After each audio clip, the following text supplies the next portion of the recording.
வணக்கம். உங்கள் வகுப்பறை உங்களை அன்போடு வரவேற்கிறது.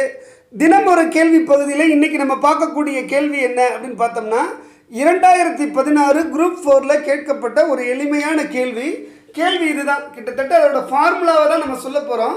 சும்மா ஒரு நம்பரை கொடுத்து கேட்டிருக்காங்க. ஃபார்முலாவை போட்டோம்னாலே இதுக்கான பதிலை உடனே சொல்லிட முடியும். அவ்வளவு எளிமையான கேள்வி. பாருங்கள், ஒரு திண்ம அரைக்கோளத்தின் விட்டம் 2 சென்டிமீட்டர் எனில் அதன் மொத்த புறப்பரப்பளவு எவ்வளவு அப்படின்னு கேட்டிருக்காங்க. சரிங்களா? ஒரு திண்ம அரைக்கோளத்தினுடைய விட்டம் 2 சென்டிமீட்டர் அப்படின்ட்டாங்க.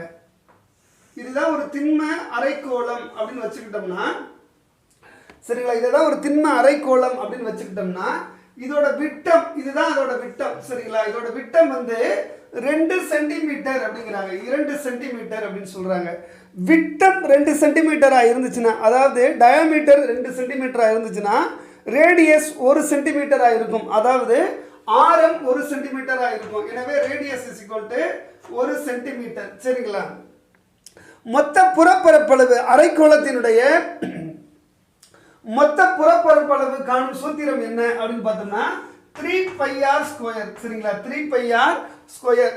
இந்த r ஸ்கொயர் அப்படிங்கிற இடத்துல நம்ம அந்த ரேடியஸை போட்டுக்கலாம். சரிங்களா? 1 ஸ்கொயர். சரிங்களா? r equal to 1. So 1 square. சரிங்களா? 1 ஸ்கொயரோட வேல்யூ என்னங்க? 1 தான். சரிங்களா?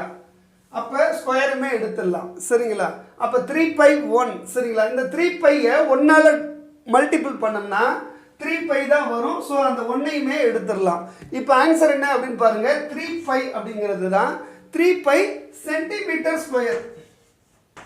எப்பயுமே இந்த பரப்பளவு அப்படிங்கிற சொல் இருந்துச்சுனாலே அங்கே ஸ்கொயரில் போட்டுறணும். சரிங்களா? கன அளவு அப்படின்னு இருந்துச்சுனாலே கியூபில் போட்டுறணும். இப்போ இது பரப்பளவு, மொத்த புறப்பரப்பளவு கேட்குறாங்க. ஸோ 3π சென்டிமீட்டர் ஸ்கொயர் அப்படிங்கிற பதில் எங்கே இருக்குது அப்படின்னு பார்க்குறோம். டி ஆப்ஷனில் இருக்குது பாருங்கள். இதுதான் சரியான பதில். சரிங்களா?